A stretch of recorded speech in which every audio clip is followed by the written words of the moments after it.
Deixa eu ver se entrou aqui. Entrou. Boa noite a todos. Estamos ao ver para mais uma live do canal Instituto Calvinista de Filosofia. Vamos dar continuidade aí nossa série de exposições sobre o livro de Daniel na perspectiva pós-milenista, né? Então, o irmão Daniel vai fazer uma breve resumo das lives anteriores, vai dar continuidade expondo todos os estudos que ele tem feito aí, né? Esse livro tão precioso e tão importante para o nosso cenário atual, né? Então, o Raniero vai trazer esperança, principalmente o pessoal aí que está triste com a possível derrota do mito, né? O pessoal aí que está desesperado aí com... Será meio que na Austrália já deu Lula. É verdade, Raniero?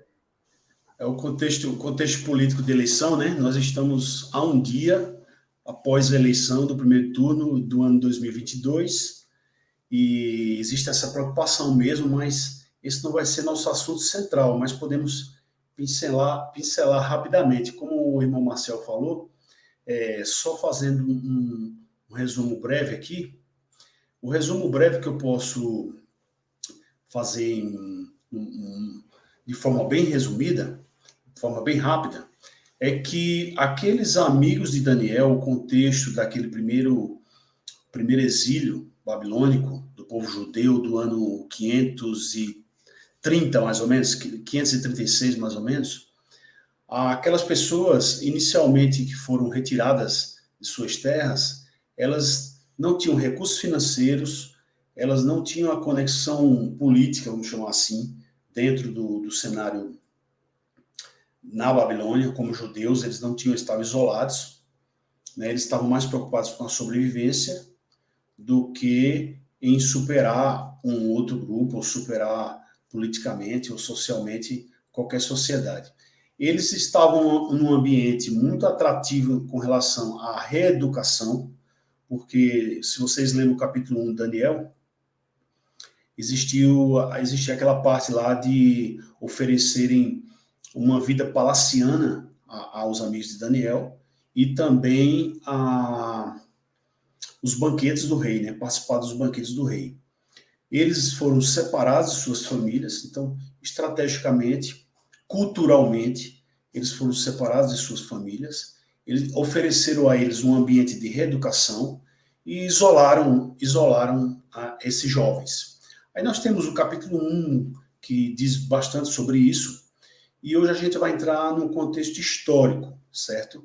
Só que antes de entrar no contexto histórico, eu queria fazer justiça e retornar um pouco àqueles primeiros vídeos que fizemos nessa série, e eu sugiro que quem não assistiu possa assistir, que tratou basicamente da introdução das palestras de João Calvino do século XVI, e fazendo justiça ao tradutor nacional, tradutor em português, tradutor brasileiro, tradutor mineiro chamado Walter Graciano.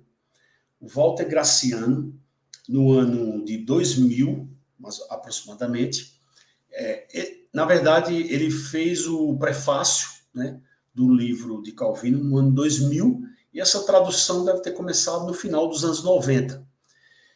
Por sinal, exatamente nos anos 90, aqui no Brasil, 1995 em diante, mais ou menos 1995 em diante, o Walter Graciano, ele começou uma saga, um trabalho exaustivo de tradução de João Calvino para a língua portuguesa. E fazendo justiça a esse nome, a esse servo de Deus, fazendo justiça ao seu trabalho que Deus levantou para que ele pudesse trazer a literatura de João Calvino, a teologia de João Calvino para a língua portuguesa, né?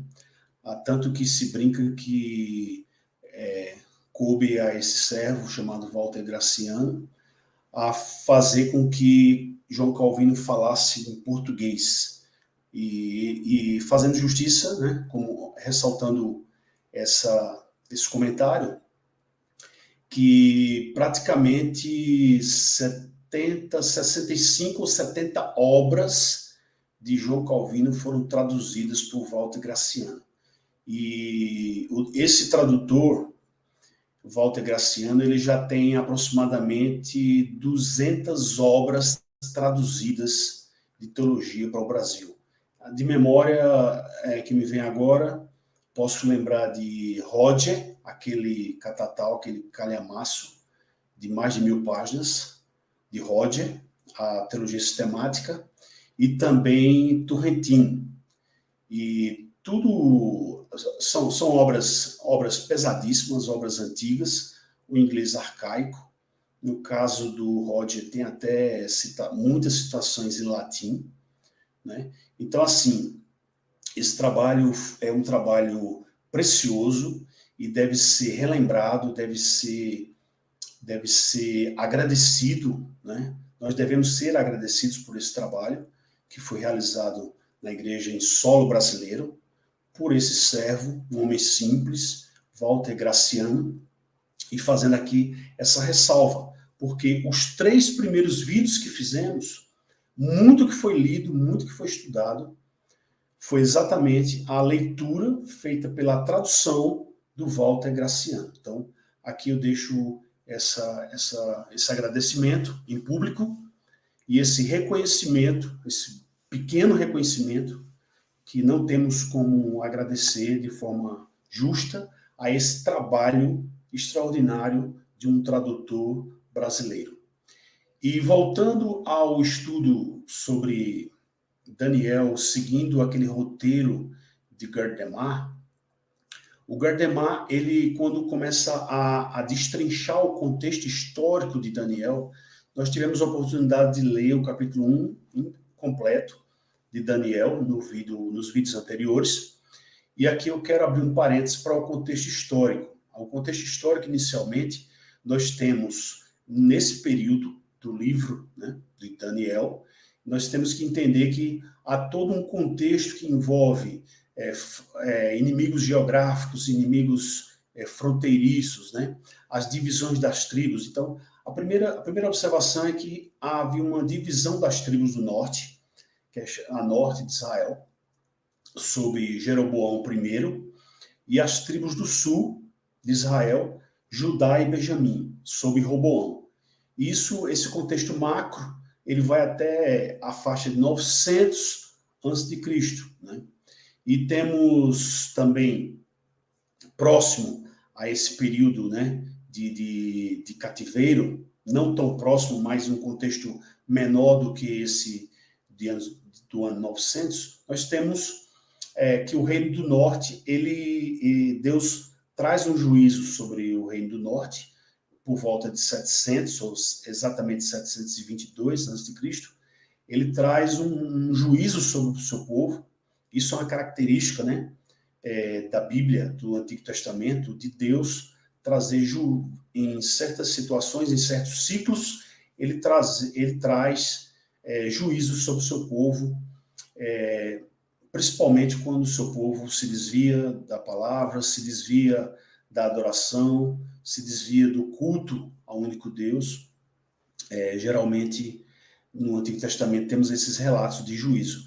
E Deus usou como forma de juízo um povo vizinho, um povo inimigo, no caso os assírios, para que pudesse dominar sobre o seu povo por volta de 700. Agora, por volta de 500, que é o nosso contexto mais aproximado, o que acontece é que Deus usa outro povo, chamado o povo babilônico, a Babilônia, e a Babilônia, ela pratica, né, em termos estratégicos, várias incursões no Oriente Médio, e por várias vezes ela avança sobre o território de Israel, e por volta do ano 500, 580, 550, nós temos relatos de que a Babilônia ela faz deportações, ela invade, ela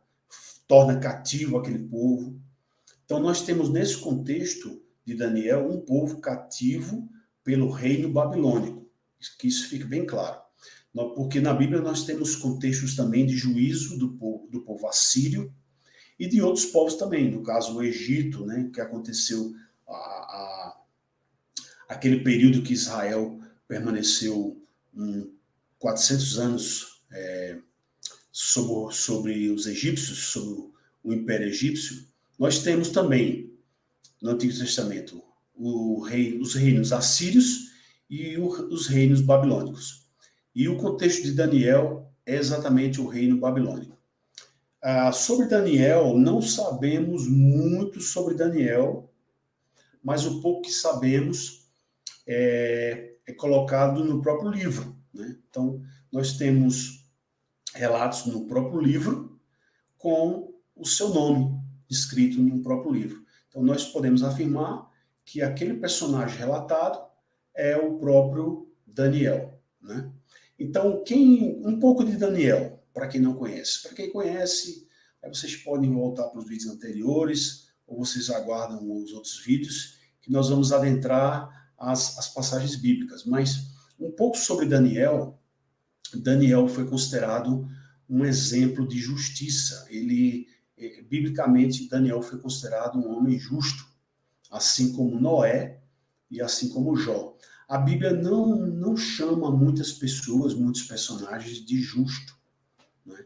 Nós temos relatos que Noé foi chamado de justo e Jó foi chamado de justo.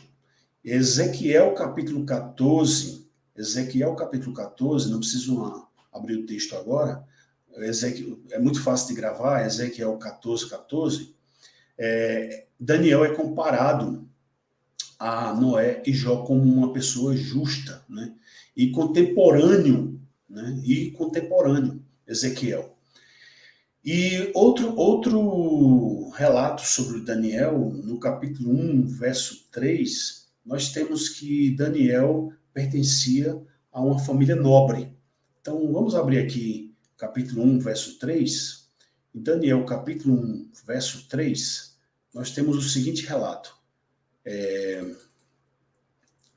E disse o rei a Aspenaz, versículo 3 do capítulo 1, chefe dos seus eunucos, que trouxesse alguns dos filhos de Israel e da linhagem real e dos príncipes. Veja, uma recomendação do próprio imperador, do próprio rei aos seus súditos, que ao invadirem essa região, eles trouxessem alguns de linhagem real. Isso é interessante. Aí o verso 4 vai dizer que eram jovens, com boa aparência, bem instruídos, eles tinham conhecimento da época, e nesse sentido, eles foram, de forma especial, recrutados, selecionados para esse programa de reeducação palaciana na Babilônica. Temos outro relato que Daniel recebeu uma educação especial, o verso 4 vai falar exatamente nisso, que pudesse... Qual era a ideia? Deixa eu tentar explicar um pouco aqui. Por que ao rei, ao invadir um território estranho, ele tivesse a intenção de selecionar jovens com mais conhecimento? Fazendo uma analogia para o nosso século, para a nossa época, nós podemos dizer que, dependendo de um país onde há muita perseguição, seja política, seja religiosa, existe o que nós chamamos de fuga de cérebro. É quando um cientista, um jovem que tem um doutorado, um conhecimento bem avançado numa área específica, ele é ou relocado por força, né? No sentido de fugir, né, daquele local para ser aproveitado em um lugar mais livre. Só que no caso de Daniel é o contrário, né? Ele pega Daniel e seus amigos de um local que existia sua liberdade, ele estava no seio da sua família, de seus compatriotas, eles são extraídos desse seio familiar e nacional, são extraídos e são trazidos como cérebros brilhantes, vamos chamar assim. Então, nesse sentido, uma das recomendações do rei, no capítulo 1, é que seria vantajoso para o rei trazer pessoas de conhecimento para que ele pudesse fazer tipo uma reprogramação educacional para que eles pudessem se tornar babilônicos. Trazendo aqui uma lembrança, nós podemos nos lembrar de Moisés, que Moisés foi criado desde a sua infância, né? Desde bebezinho, foi criado no palácio egípcio, nasceu ali naquela região e logo a sua história conta que, pela providência de Deus, ele foi levado, ele foi cuidado por pessoas do palácio egípcio, e Moisés cresceu conhecendo a cultura, a ciência egípcia, que era a maior cultura, o maior conhecimento da época, né? Então nós temos essa similaridade aí, de que, no caso, Daniel já foi adolescente ou jovem, né? Daniel era um judeu que conhecia, que tinha o conhecimento da época, conhecimento judaico, transmitido oralmente e também através já da escrita, e que eles foram aproveitados com a intenção de absorver o conhecimento babilônico, né? Nós temos aqui no verso 8, por exemplo, do capítulo 1, vocês podem dar uma olhada, e Daniel propôs no seu coração não se contaminar com a porção das iguarias do rei, nem com o vinho que ele bebia, portanto pediu ao chefe para que não permitisse se contaminar. Então, aqui está dizendo que houve todo um favorecimento para que Daniel se sentisse motivado a estudar, a admirar a modernidade, vamos chamar assim, entre aspas, né? A modernidade babilônica, conhecer a ética babilônica, conhecer a cultura babilônica, né? Então, eles teriam disponíveis livros, né? Eles teriam disponível conhecimento, no caso, quando a gente fala livro, não livro impresso, né? Como a gente conhece, mas em papiros, né? A origem dos papiros já é bem mais antigo do que esse tempo. E há também conhecimentos registrados em tijolos, né, em pedras. Nós temos, assim, conhecimento arqueológico, que o conhecimento estava bem estabelecido, bem gravado, leis, para que eles pudessem estudar e conhecer. Então, no caso, nós temos esse entendimento rápido sobre Daniel, por ser jovem, por ser exilado na Babilônia, e por receber essas seduções, essas propostas, para que ele pudesse se adaptar melhor e servir ao rei babilônico. Nós temos ainda relatos que nós não temos exatamente quem era essa família de Daniel, né? Quem era essa família de Daniel que participou de sua educação, né? Nós não temos relato específico, mas aí a gente pode fazer uma ponte, como o próprio Gerdemar faz em seu livro de estudo do livro de Daniel, que está disponível no site, está disponível gratuitamente, pessoal, disponível no site revistacristã.org, está lá, o estudo no livro de Daniel, que é o nosso roteiro, e eu tenho outros materiais aqui para também fazer comparações e acréscimos e um complemento que possa enriquecer. Mas assim, continuando nesse roteiro, nós podemos fazer uma lembrança de que lá no texto do apóstolo Paulo a Timóteo, na segunda carta, capítulo 1, capítulo 3, nós temos referência de que Timóteo foi educado religiosamente, né, no conhecimento da religião judaica, por sua avó. Então, sua família tinha essa participação na criação desde a infância, uma criação religiosa, de educação religiosa. E, nesse sentido, nós podemos deduzir, supor que já era uma antiga tradição dessa cultura de conhecimento e transmissão de conhecimento religioso desde a infância. Isso aí deve ser ressaltado.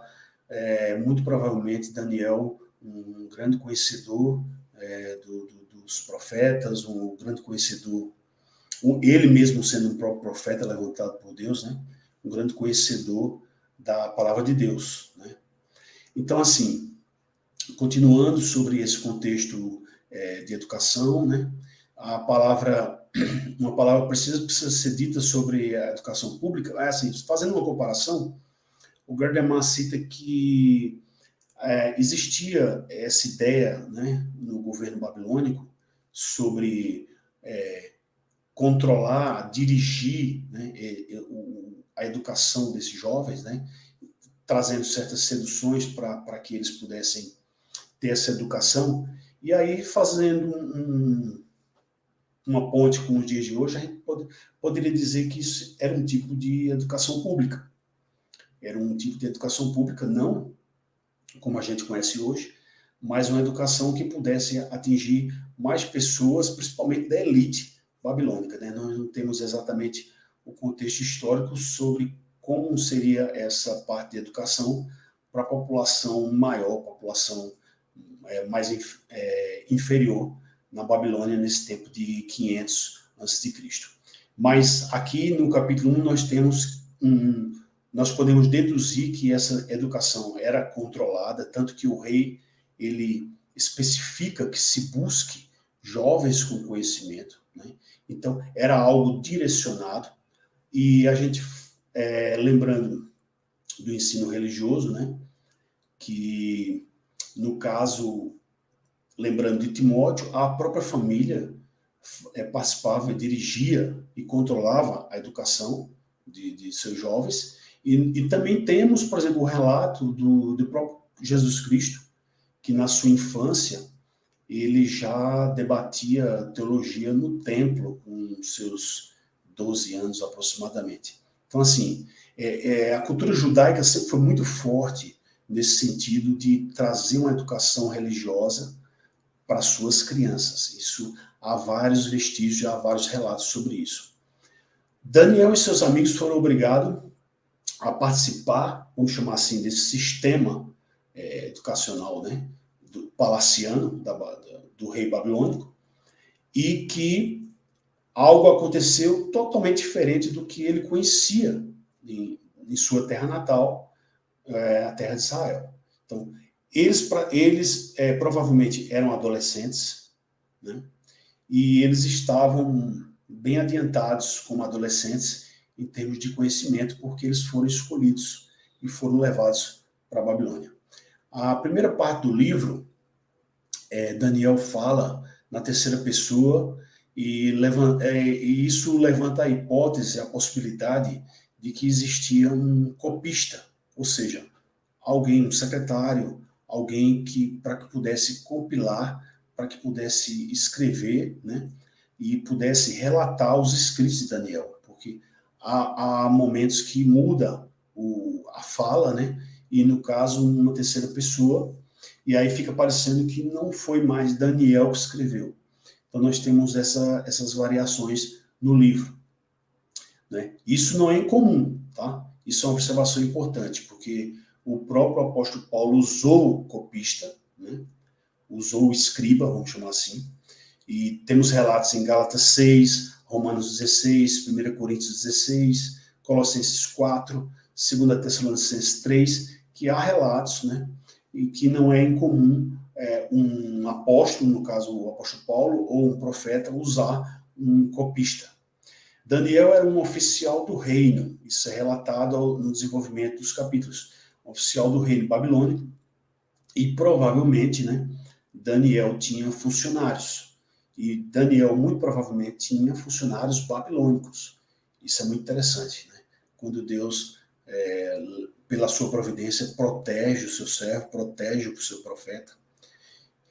E assim, antes de passar para esse contexto de quais são as línguas que escreveram o livro de Daniel, fazendo aqui, abrindo outro parênteses, lembrando que os vídeos anteriores falam exatamente sobre um contexto de sobrevivência de um grupo de pessoas com uma religião em comum, no caso, judeus exilados, e esses judeus exilados, eles buscaram de todas as formas a sua sobrevivência em lugar hostil, em região hostil. Isso serve de exemplo, isso deixei bem exemplificado nos outros vídeos, que serve de incentivo, serve de exortação para que o povo de Deus ele consiga passar por qualquer situação, independente das circunstâncias, com confiança no Senhor, sem temer, buscando o auxílio onde se deve buscar, no caso, no Senhor. Então, tudo isso é relatado nos vídeos anteriores, que é o contexto da mensagem, né, do profeta Daniel. Então, eu quero fechar esse parênteses e deixar esse relato para que vocês possam conferir exatamente essas exortações para que haja, em um grupo perseguido, para que haja sobrevivência, para que haja resistência, para que haja confiança na providência. Sobre as línguas, o aramaico e o hebraico são duas línguas usadas em Daniel.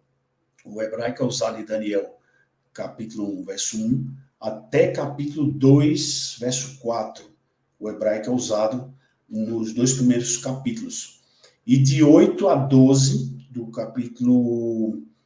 os capítulos 8 a 12, tem o aramaico sendo usado, nos capítulos 8 a 12, e também em alguns versículos do capítulo 2 e também do capítulo 7. Isso só olhando em textos antigos. Não temos como comprovar isso olhando para uma Bíblia em português. Mas fica só aqui uma dica, né, para quem quiser se aprofundar mais em Daniel, que a gente nunca esgota, né, fazer esse estudo, sabendo que há citações em hebraico e há citações em aramaico. Por que aramaico? Aramaico era a língua comum usada na Assíria, na Babilônia e Pérsia. O aramaico foi usado na Síria, Babilônia e Pérsia. Isso está registrado também em Esté, capítulo 1. Então, assim, o aramaico também é encontrado em Esdras, capítulo 4, capítulo 6, capítulo 7, e também em Jeremias. Então, não nos surpreende saber que no Antigo Testamento, alguns profetas, alguns livros, há relatos de textos em aramaico, também textos em hebraico. Majoritariamente, o hebraico predomina no Antigo Testamento. Por que Daniel compôs parte da revelação em língua estrangeira? Por quê, né? Pela providência de Deus, os capítulos que foram citados, alguns capítulos do livro foram usados línguas estrangeiras. Talvez, né? Aqui alguns analistas, alguns críticos, dizem que o uso do aramaico talvez seja uma forma de preservar, né, a confiança de quem vai buscar, vai se aprofundar no texto, em saber que o uso do aramaico se refere a uma data tardia, né? Não é algo que pudesse ser produzido mais recentemente na história. Então, isso, de certa forma, pela providência de Deus, faz com que os especialistas no livro de Daniel, nos livros dos profetas, reconheçam que há toda uma antiguidade, há toda uma data tardia para esses livros, por causa da citação do aramaico, né? E aqui, deixa eu ver aqui outra parte, falando ainda sobre as línguas. Aramaico era uma língua comum no século IV a.C., né? E outros períodos, só para citar, fazer uma comparação, outros períodos, uma língua comum era a língua grega. Então, assim, nós podemos identificar, até superficialmente, que onde há o grego, aquele grego antigo, o grego bíblico, o grego koiné, nós podemos reconhecer que é um período totalmente diferente de um período como o uso do aramaico, do século VI, e o próprio uso do hebraico, que abrange também uma antiguidade. O aramaico do tempo de Daniel é equivalente ao nosso inglês. E isso é interessante. O aramaico do tempo de Daniel é equivalente aos nossos dias. Então, essas referências em Daniel capítulo 2 ou capítulo 7 sobre o aramaico, isso era uma língua comum na época, assim como o grego também era uma língua comum, né, a partir do Novo Testamento, a partir do século I, ali há vários textos em grego, e aí a gente identifica como uma língua comum, né? Assim como o francês já foi uma língua comum há poucos séculos, e hoje é o inglês. Isso faz com que possa existir uma observação de recorte histórico para melhor situar a data, né? A datação dos documentos. Isso é muito importante ao estudar. Aramaico é muito parecido com o hebraico, né?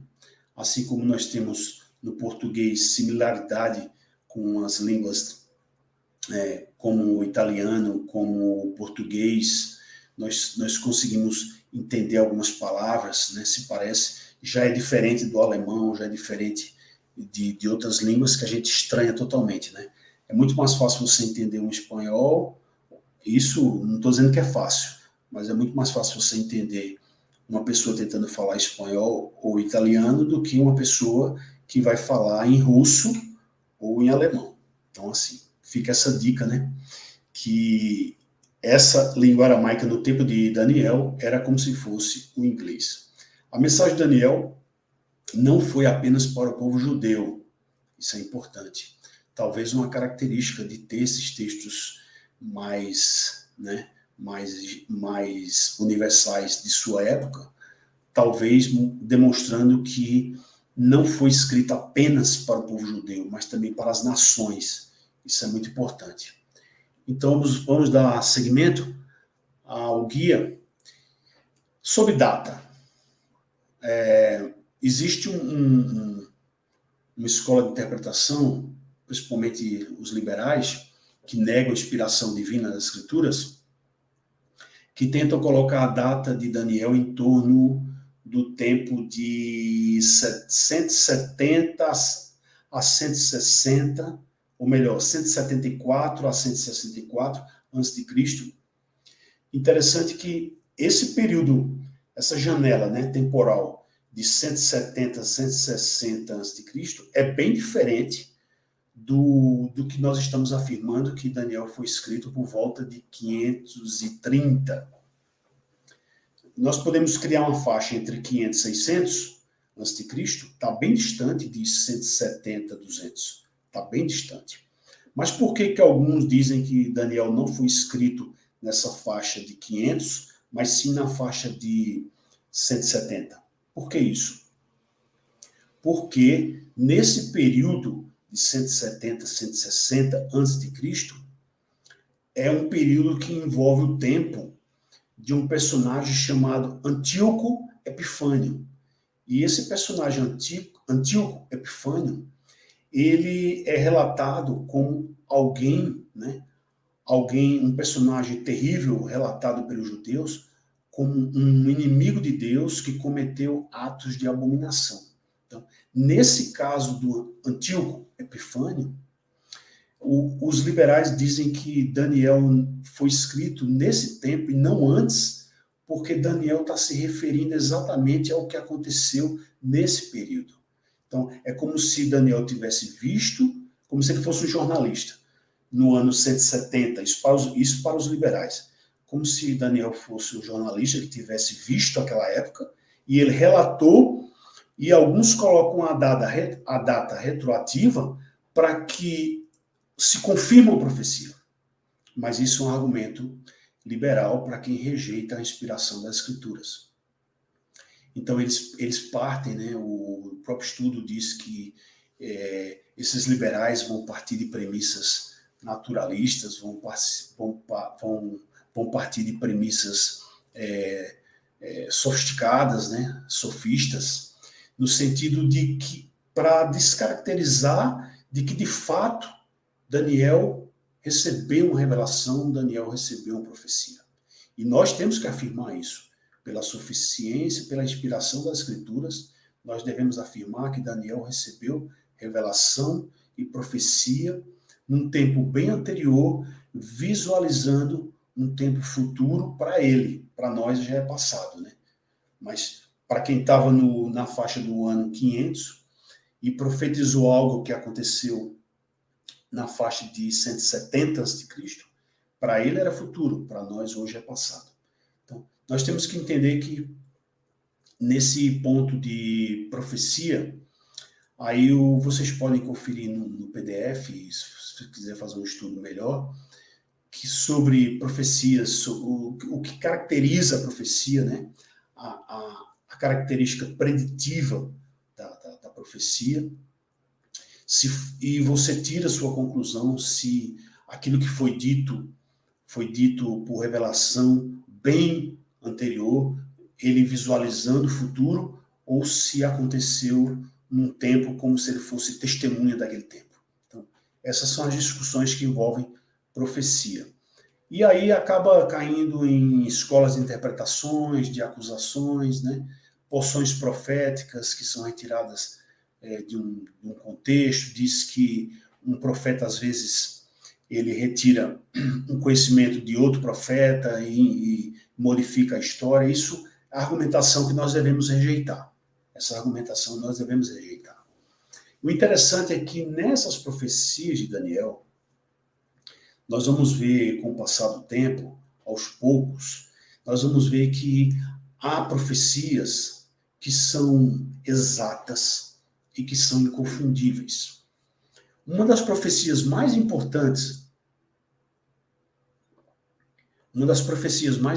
do livro de Daniel, ela vai lançar uma profecia, isso ele escrevendo por volta do ano 500, só vai acontecer no ano 70 depois de Cristo. Veja, Daniel, no livro de Daniel tem profecias mais de 500 anos antes de Cristo, profecias que acontecem com exatidão no ano 70 depois de Cristo. Ou seja, um período de quase 600 anos para acontecer. Então, quando a gente vai estudar a profecia, isso aqui é muito importante. Quando a gente vai estudar a profecia, e, por exemplo, profecia em Mateus 24, textos clássicos, Mateus 24, Marcos 13 e Lucas 21. Esse contexto de Marcos 13, Mateus 24 e Lucas 21 é o contexto da destruição do templo e do saque de Jerusalém. Todo esse contexto de destruição do templo no ano 70, que está relatado em Mateus 24, Marcos 13 e Lucas 21, é relatado como profecia em Daniel, aproximadamente 600 anos antes. Isso faz com que a gente admire as Escrituras, isso faz com que a gente confie nas Escrituras. E também nós podemos fazer comparações no livro de Apocalipse. Eu ainda não vou entrar nesse assunto, mas no livro de Apocalipse, ele tem uma relação muito próxima e direta com Mateus 24, com Marcos 13, com Lucas 21 e também com o profeta Daniel. Então, juntando o Antigo Testamento e Novo Testamento, juntando evangelhos, juntando Apocalipse, nós temos, né, profecias. E essas profecias nós vamos ver quando a gente estiver exatamente nos textos. Aqui tem discussão sobre datas, mais discussões sobre datas. E aqui eu quero só fazer uma ponte para a nossa próxima aula, nosso próximo encontro, que aqui sempre há uma aplicação pastoral, sempre há uma aplicação para nosso conhecimento, para nossa exortação. Inicialmente, a gente já falou em vários vídeos sobre como viver em um mundo hostil, né? Como vencer, né? E como superar, como sobreviver em um mundo hostil. Nós temos também em Daniel uma verdade, uma mensagem de que os fiéis, eles são herdeiros das promessas de Deus. Os fiéis, quando a gente fala em fiéis, são os discípulos, os seguidores, né? Os que receberam o chamado, os eleitos, aqueles que foram selados pelo Santo Espírito. Os fiéis, eles herdam, né? Eles herdam as promessas, eles herdam tudo de Deus, tudo do próprio Deus, né? Então nós temos aqui no próprio livro de Daniel, passagens mostrando exatamente isso, né? Esse cuidado, né, que Deus tem. Então, por exemplo, quando a gente, só para dar uma introdução que a gente vai seguir adiante, lá em Mateus 24, Jesus fez uma referência a Daniel. Mateus 24, 15. Vamos abrir. Mateus.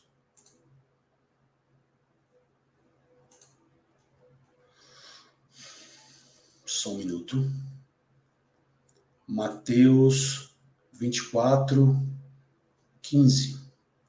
Nós temos aqui. Veja bem. Palavras do Senhor Jesus Cristo. Quando, pois, virdes que a abominação da desolação de que falou o profeta Daniel está no lugar santo, quem lê, entenda. Aqui, basicamente, Jesus Cristo faz uma referência ao profeta Daniel e diz: quando vocês testemunharem esse acontecimento, no caso, a abominação da desolação, que falou o profeta Daniel, quando, pois, virdes o abominável da desolação, que o profeta Daniel falou, quem lê entenda. Ou seja, Jesus Cristo, o Senhor Jesus Cristo está fazendo uma observação, que para nós recebemos como um texto inspirado, um texto sagrado, uma revelação. Essa mensagem para a sua audiência primária, disse: vocês, aquela audiência que estava recebendo aquela mensagem, vocês, quando testemunhares esse acontecimento, quando vocês verem, né, no caso, virdes, em português, né, mais clássico, quando vós, né, virdes o abominável da desolação de que falou o profeta Daniel, e aí existe todo um contexto para dizer, está acontecendo exatamente esse juízo que foi declarado pelo próprio Cristo. E existe uma frase que diz, quem lê, entenda. No caso, quem lê, entenda. Então, nós temos aqui o quê? Relatos de profecias, citando Daniel como profeta, né? E Daniel é usado aqui, a gente pode usar essa expressão, como um relógio profético, né? Porque ele está dizendo assim, olha, assim como falou Daniel, quando estiver acontecendo, é como se essa fosse a hora certa do acontecimento que foi profetizado. Então, Daniel é usado como um tipo de relógio profético, né? Assim como temos lá em Mateus, que aquela estrela que os magos seguiram para encontrar o nascimento do nosso Senhor Jesus Cristo, aquelas estrelas e aqueles magos que estariam procurando, aquele momento histórico era como se fosse um momento de relógio profético. Só para fazer essa comparação. Isso está no estudo do guia, que está disponível sobre o estudo do livro de Daniel. Então nós temos aqui, deixa eu me situar. Alusão a Daniel nos evangelhos. Né? Nós temos, por exemplo, fazendo uma comparação aqui, em Daniel capítulo 2, verso 35, está falando de um fenômeno, está falando de algo que tem o seguinte texto para o entendimento. O verso 35 do capítulo 2 de Daniel diz que foi juntamente esmiuçado o ferro, o barro, o bronze, a prata e o ouro, os quais se fizeram como palha das eiras no estio, e o vento os levou, e deles não se viram mais vestígios. Mas a pedra que feriu a estátua se tornou em grande montanha e encheu toda a terra. O interessante desse texto, do capítulo 2 de Daniel, vai relatar sobre uma pedra que destrói uma estátua. Essa estátua tinha toda uma composição de metais e materiais, no caso, ferro, barro, bronze, prata e ouro, e essa pedra destrói. Essa pedra, além de destruir, ela se torna uma pedra maior, como uma grande montanha, e ela se torna maior e enche toda a terra. E interessante que em Mateus capítulo 21, que é o contexto próximo a Mateus 24, diz que todo que cair sobre esta pedra ficará em pedaços. Mateus 21, 44. Todo que cair sobre esta pedra ficará em pedaços. E aquele sobre quem ela cair ficará reduzido a pó. Uma referência a uma pedra que destrói e que torna os objetos que essa pedra avança em pó, reduzido em pedaços. Aqui nós temos uma ponte de livros, né, no caso Mateus 21 e Daniel capítulo 2, falando algo sobre uma pedra que destrói, uma pedra que cai, uma pedra que rola e que destrói. Só fazendo um breve resumo sobre essa pedra que destrói essa estátua, é unânime entre os intérpretes que essa estátua ela significa reinos sucessivos. E esses reinos sucessivos, reinos que dominam sobre a terra, existe uma promessa de que essa pedra ela viria, destruiria essa sucessão de reinos, ela sendo ela tendo o próprio significado de ser um reino que destrói outros reinos.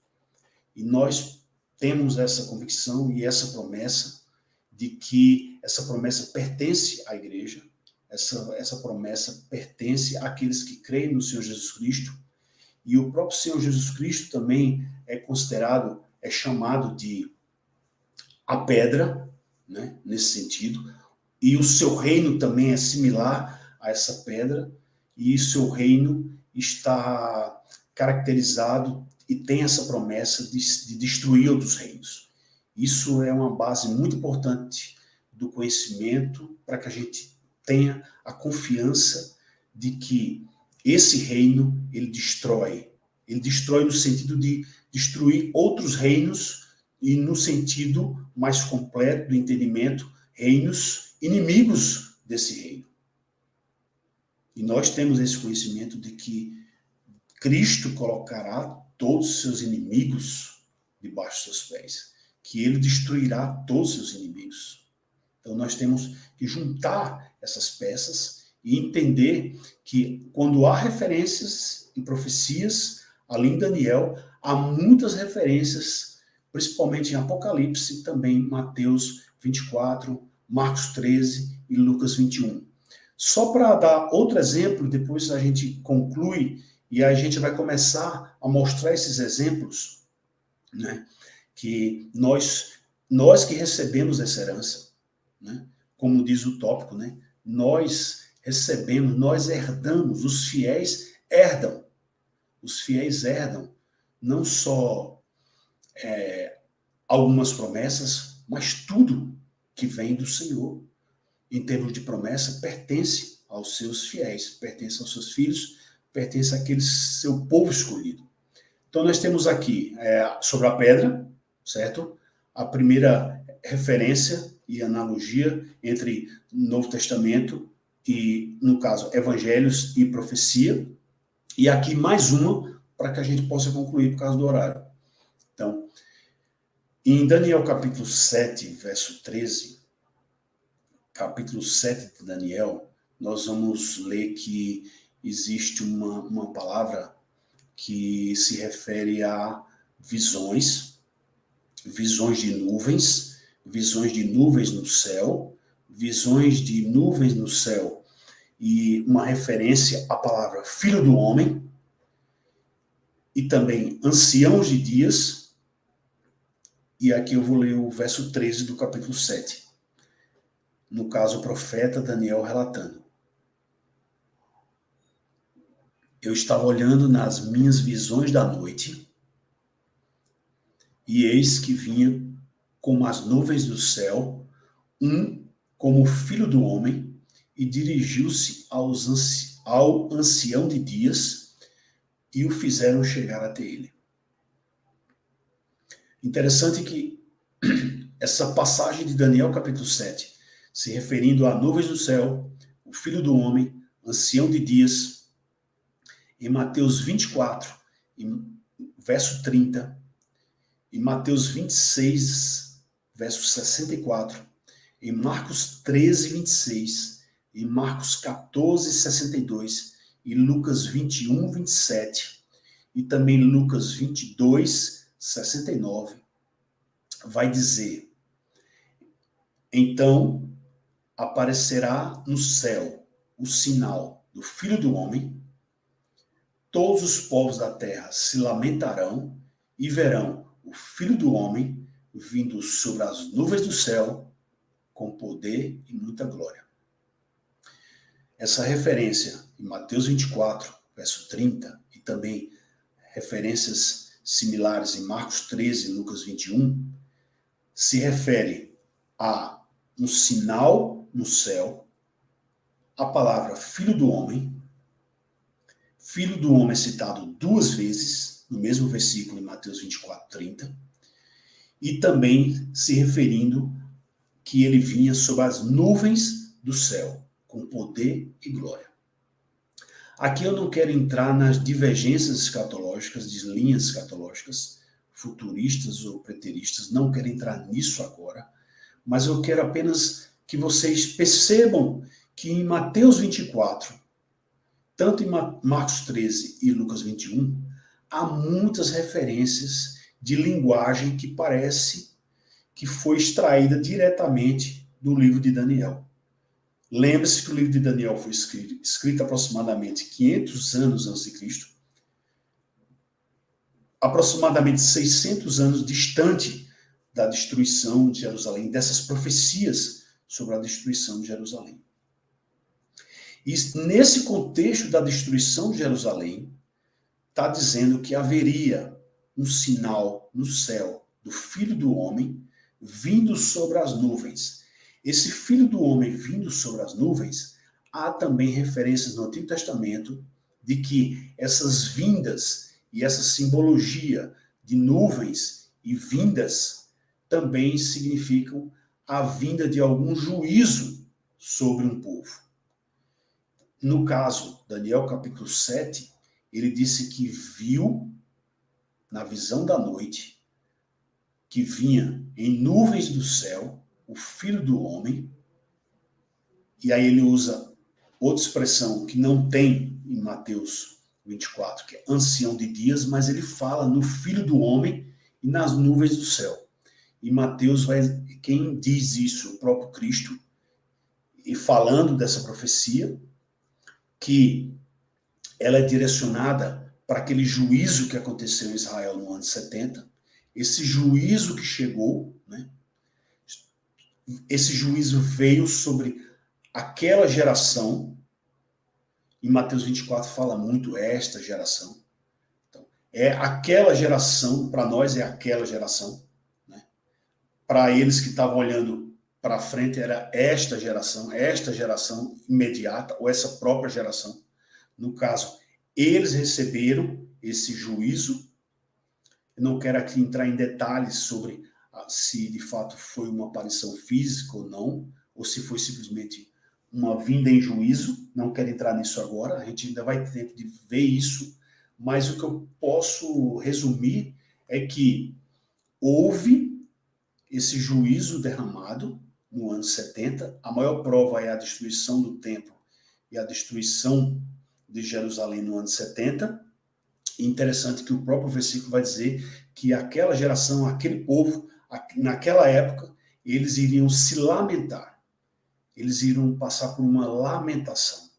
Assim como também Daniel, no capítulo 7, estava projetando, estava recebendo essa revelação profética de que haveria esse juízo sobre o povo de Israel, e que também temos relatos, não só, né, no ano 70, mas também aquele relato na faixa do ano 170 do Epifânio, né, naquela referência da abominação, da desolação. E é exatamente esse assunto que nós vamos entrar no próximo estudo, que vai falar um pouco sobre essa referência sobre desolação, mas eu quero que vocês gradualmente, gradativamente, vocês reconheçam essa semelhança de linguagem, né? Aqui eu quero enfatizar que essa linguagem de uma vinda nas nuvens do céu e também essa linguagem de pedra, uma pedra que esmaga, que destrói. Essa pedra é uma referência em Daniel e também está em Mateus 21, e também a referência da nuvem do céu, no caso, uma vinda em nuvens do céu, também uma referência em Daniel, com profecia, e também em Mateus 24. E aí a gente vai ver também outras referências sobre a desolação, o que iria acontecer, né, como desolação. Por que essa palavra desolação? Essa palavra desolação nada mais é do que algo, uma destruição que acontece, que causa um deserto, que causa algo, uma tragédia, né? Algo não só abominável, né? Que abominável vai envolver algo que vai, como é que eu posso dizer, em termos transgredir algo santo. A abominação está mais ligada à transgressão de algo santo, né? E desolação pode ser como se fosse a passagem de um furacão. A passagem de um furacão pode tornar uma cidade destruída e deserta, e isso, de certa forma, nós podemos relacionar a palavra desolação. Essa palavra desolação também é usada pelo profeta Daniel e é usada pelo próprio Senhor Jesus Cristo nas profecias em Mateus 23, Mateus 24 e por aí vai. Então, assim, nós vamos ver nos próximos estudos. Eu quero incentivar que vocês acompanhem esses estudos, que é um estudo bem complexo, não temos pressa, não temos tempo para terminar.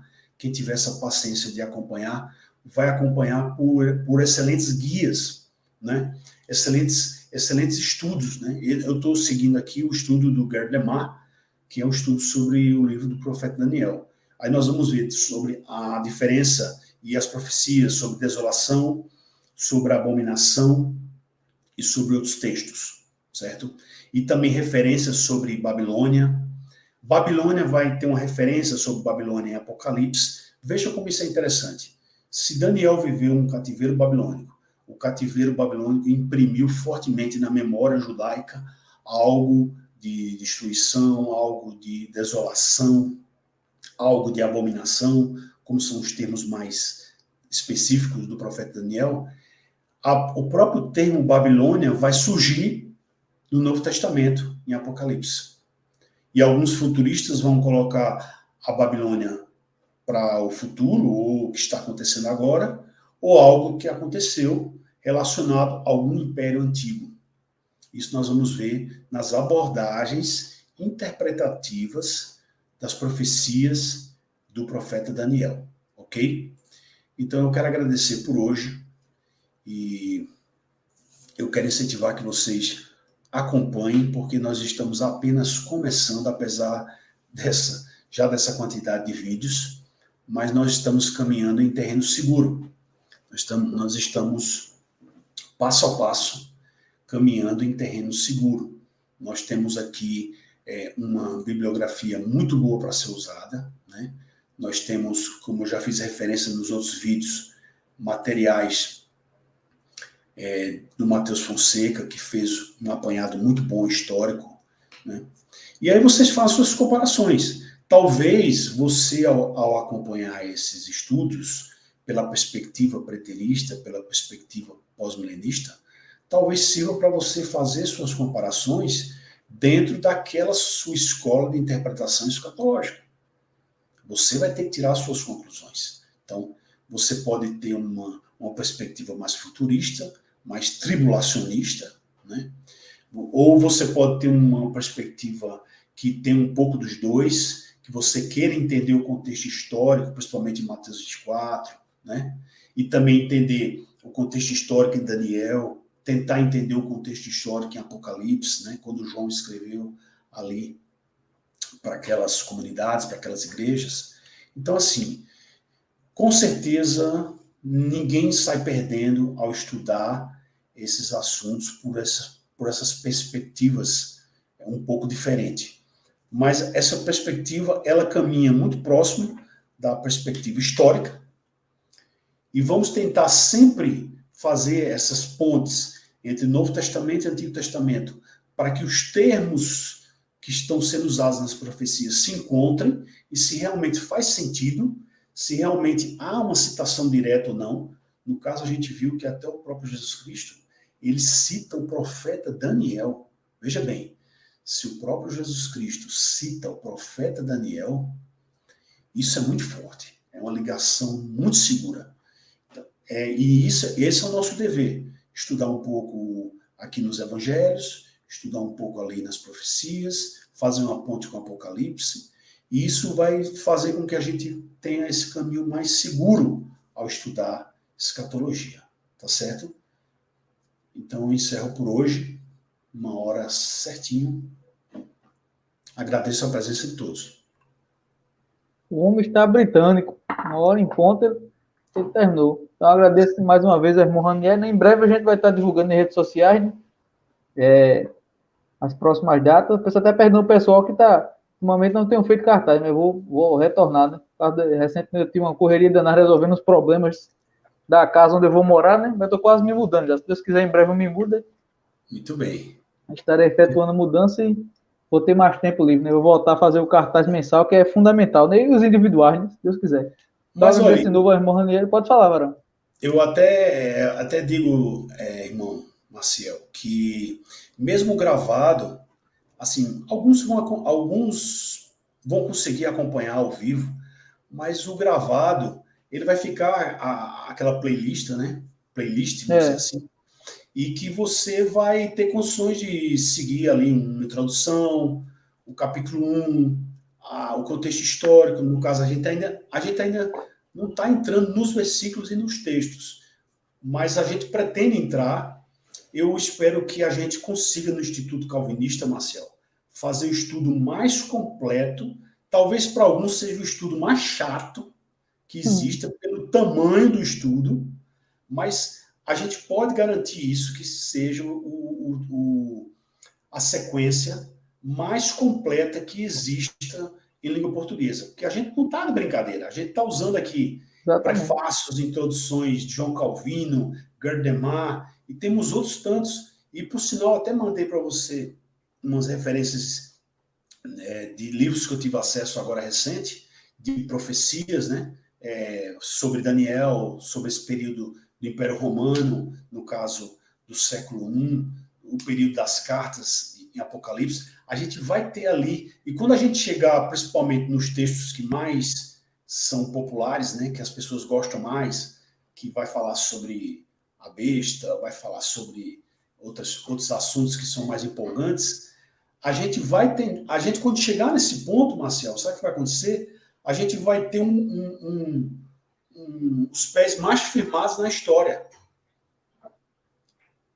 Porque a gente está caminhando tão junto na parte histórica, entendendo como foi escrito, o seu tempo, a linguagem, o que foi usado em Daniel, o que foi usado em Mateus, que quando a gente chegar no ponto exato dessas profecias que são tão usadas como sensacionalismo, a gente vai ver que às vezes é tão simples, né? Eu posso até dar um spoiler aqui, que a besta é Nero.